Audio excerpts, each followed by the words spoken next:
Don't jump in there, my love. For me, the biggest highlight is we don't realize it, but we're making the perks we get from perpetuating our stories more important than getting the things we really want.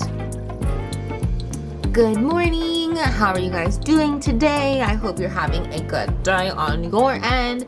It is little after 9 o'clock in the morning, and Jared just left for work, which feels kind of weird. He has been working from home since we moved up here. When he first left this morning and I had the urge to just grab my camera and start vlogging, it kind of brought me back to the beginning vlogs that I used to make before we moved, when we were still in our townhouse. And at that point, we both had out of the house jobs, but our schedules were a little different from each other. So I had a lot more time at home myself. And then I also worked from home for a time where he did not. So I just had a lot more by myself time, if you will. And it's not that I can't vlog when he's here. I sometimes get weird and in my head when I'm vlogging, and I don't like him hearing me vlogging because I have to re-record a couple things sometimes, and then I'm just even more in my head. I'm thinking about him listening to me instead of what I'm saying, and then I just like clam up. So I think it'll be good for vlogging and editing. I think I'm gonna be a little bit more productive. We kind of unproductivize each other. Not a word, but that's okay. Also yesterday, since I changed my YouTube name and stuff, I went through all of my YouTube descriptions.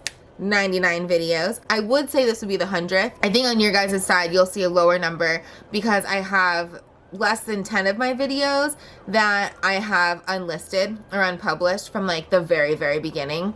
But yesterday, I was going through changing my description on some things with just like the contact information, my other social media, and my little blurb at the bottom, making sure that my affiliate links are up to date.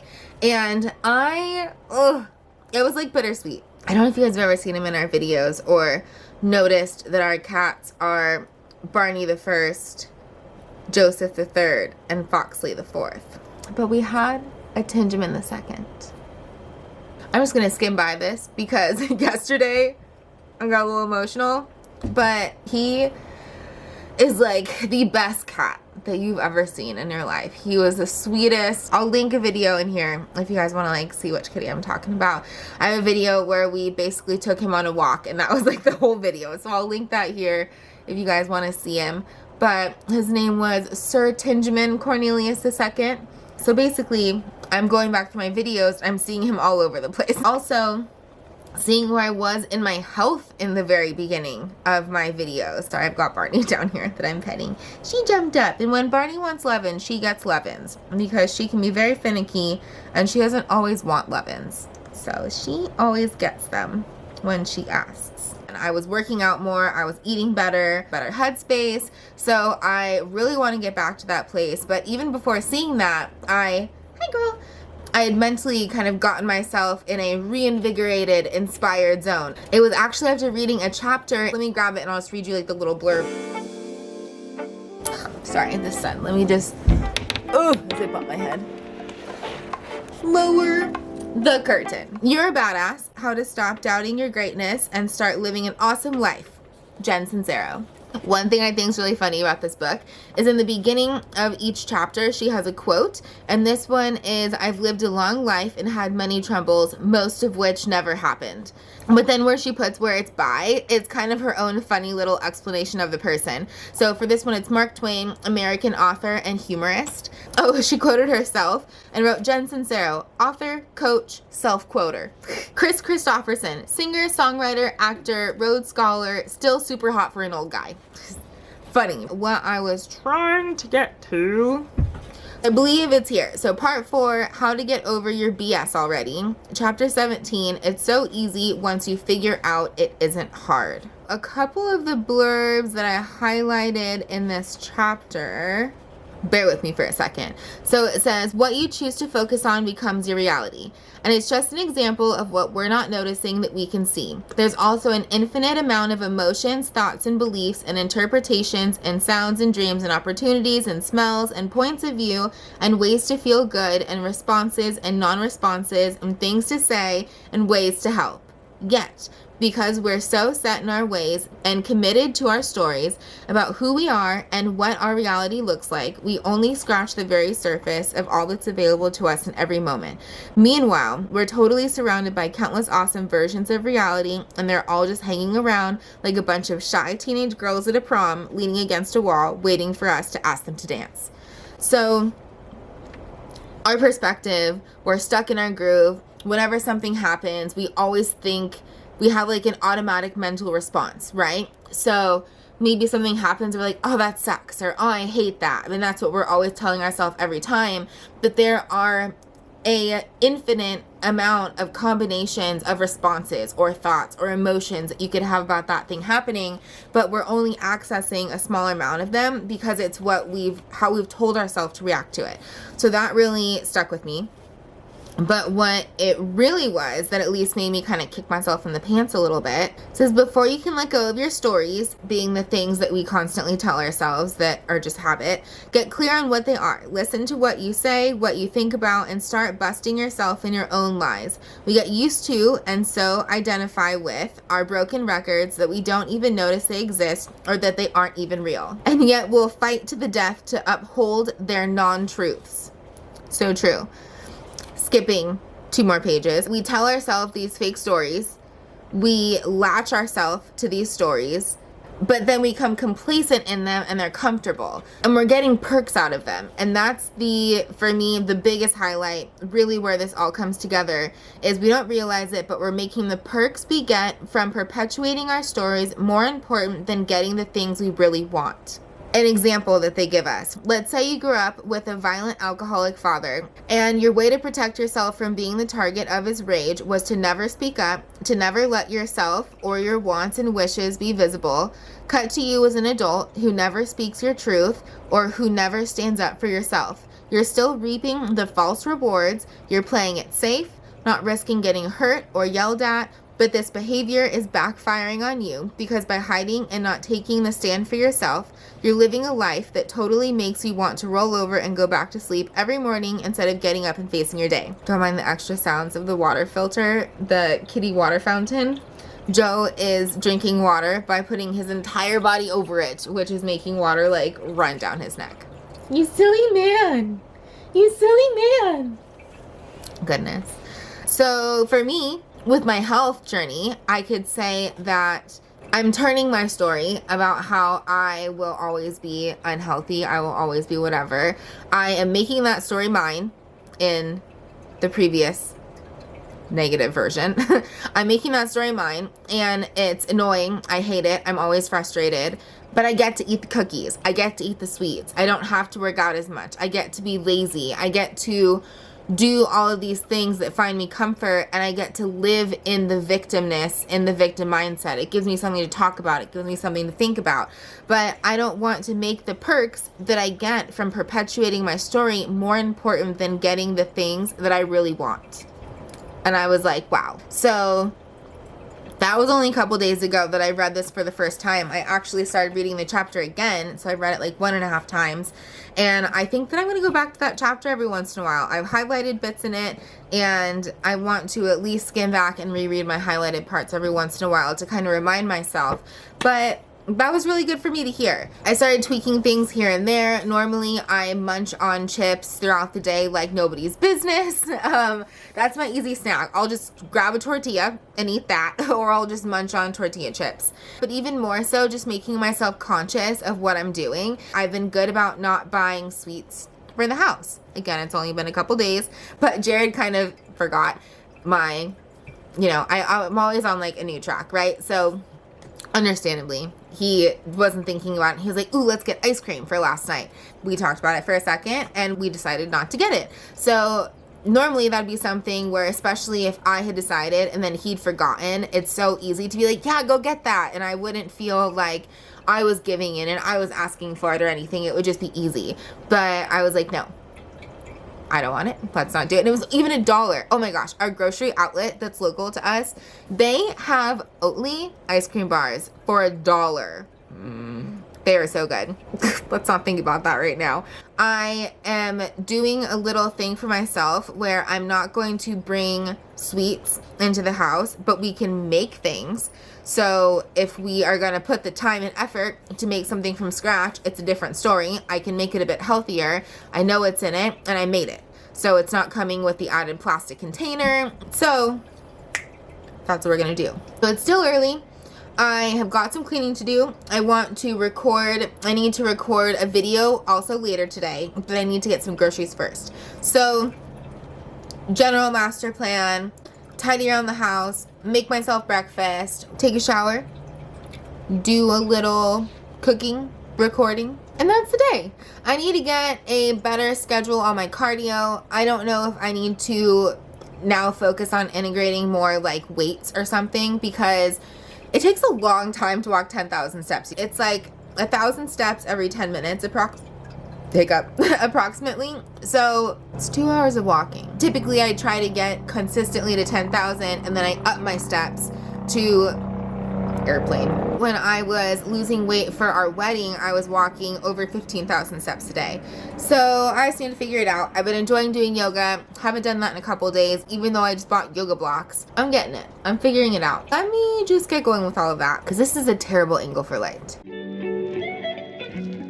And my phone buzzed twice, so I need to check to see if that was Jared, and my phone is holding the camera up, so. It was not Jared. It was my shop app saying that something got delivered, which of course I can't get to because Jared has the car. He's trying to get the birds outside. Ooh! Our otherworld delivery delivered. Cool. Do you want to go outside? Do you want to go outside? There he goes.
Don't need the camera, buddy. You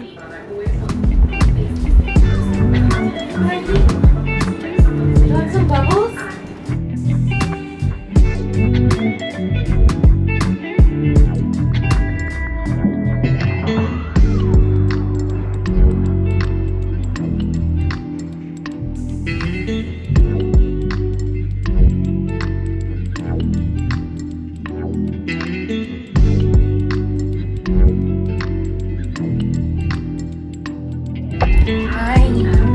Hi, shaky tail.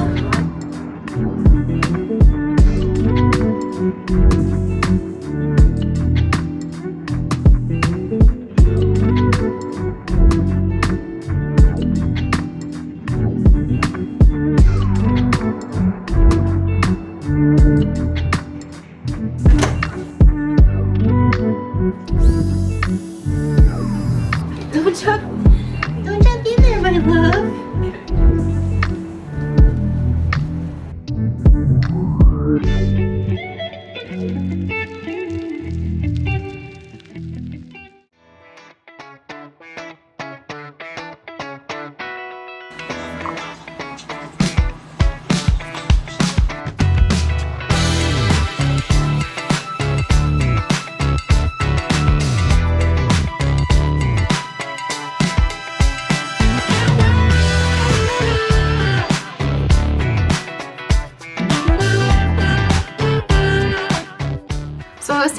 things up, and after I brought down the Vitamix again to make another smoothie, I started to think, well, why don't I just leave the Vitamix on the counter? Because I used to before when I was making smoothies a lot, / when we had a bigger kitchen. But up until now, I haven't been using the Vitamix for smoothies or for anything on a daily basis. We just pull it out for like cashew cheese sauces or random things like that. But for almost a week, I've used it practically every day. So even though it's a good workout grabbing it from the cabinet, I think I'm just gonna leave it down here. So I'm kind of finagling with a few different things, seeing what makes sense to fill the space, because I kind of took some other things out also. And I think I'm gonna put our produce in one of our mixing bowls because it's cute, it matches everything. There's up in the cabinet, they're more ceramic bowls, and I think that's what I'm gonna do.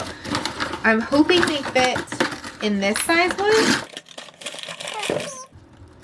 Just scared Foxy a little. Sorry, buddy. 5 onions.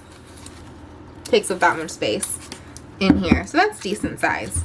We'll do with our sad little lemon and lime that we have chilling. I saw a recipe that I posted on my Instagram stories. They were making an onion powder out of the skins to their onions.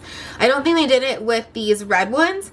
I think it might have been the white ones, but maybe it doesn't even matter. But I'm gonna look into that because maybe I'll start saving these and try making an onion powder, even though at the moment we have a ton of onion powder. So maybe I'll hold off until we're actually like low on onion powder. But that'd be cool if I could make it myself in such an easy way. I think they just blitzed it in the Vitamix or a food processor and didn't add anything. And that was that.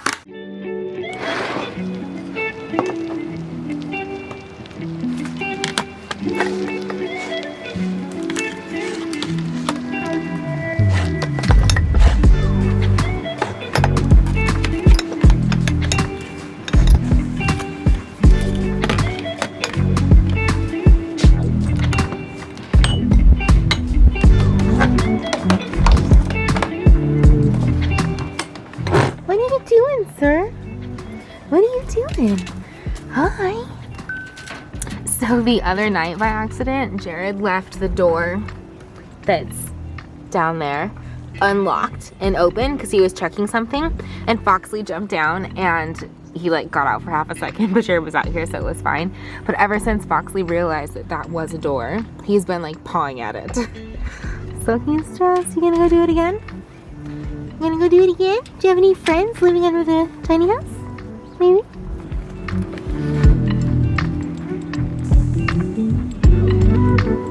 Love you, buddy. Love you. I'm not supposed to be outside in these shoes. So I'm not completely in love with the new setup, but I like it better than before. It's a lot more practical. One of the biggest things I did was I actually tilted this out so I could put the pump syrups on the right hand side. I just finished cleaning the blender, so that, because it's obviously not going to fit here on top of the Vitamix, but maybe I can have it like upright next to it, and then I'll put the straws and I don't know, the other parts of the Vitamix in that possibly. What's really kind of throwing me off also is that this doesn't match all of our other containers, like these guys. I just don't have any other empty ones right now. So this is kind of what I'm living with. But yeah, more practical than it was before, work in progress. I was also just thinking about talking to Jared to see if we can get a shelf going in here. Don't mind our fan, that's due to our washer and dryer down here. But eventually we're going to have this washer dryer not here. This is going to turn into cabinetry and it's going to have shelves anyways. So I'm like, well, why don't we just put one in advance if it would be more helpful and convenient.